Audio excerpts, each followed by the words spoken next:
The survivor-centered approach focuses on creating a supportive environment that facilitates empowerment and healing for the survivor.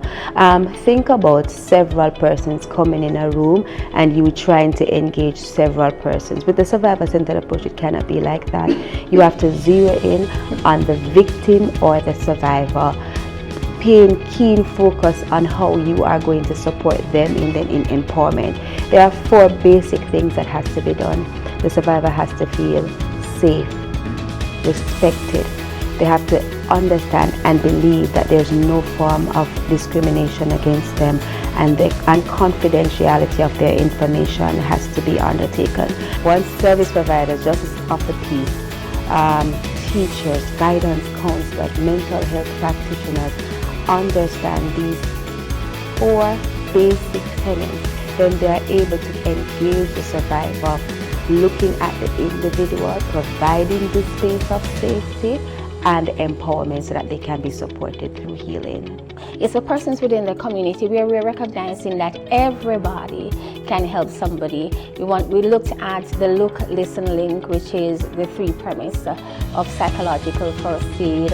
Look, you want to make sure that everybody that is being given support, they are safe.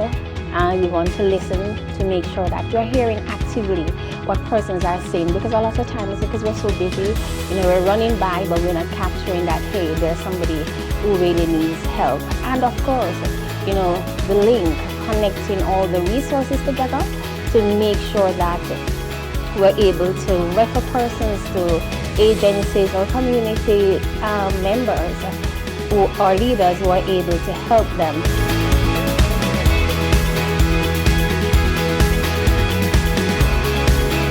Today's session was good. It brought into sharp focus how gender-based violence, how it occurs, the different types that we have.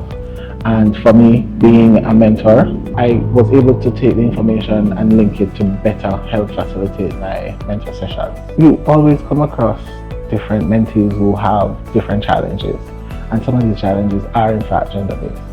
And learning how to speak to these individuals, how to give them comfort, safety, always reminding them that you'll be confidential with their information.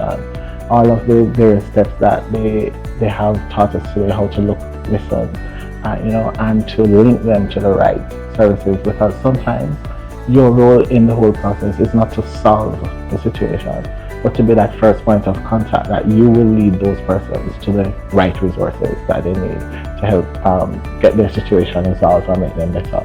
So that is what my takeaway is, and how I will go back and now better empower them to get the help they need, or to help them get the help they need.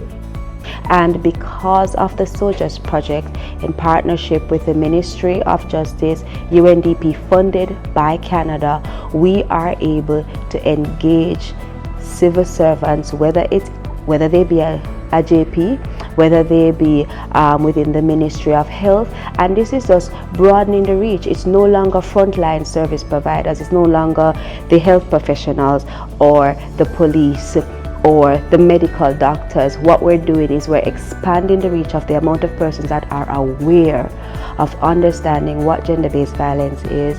How can you take further and keener care of the survivor and administer in a simple approach of psychological first aid that you don't necessarily need any major professional skills to do. So we are thankful to the Government of Canada, UNDP, and the Ministry of Justice for partnering with Circle of Care Jamaica to present this training to our participants.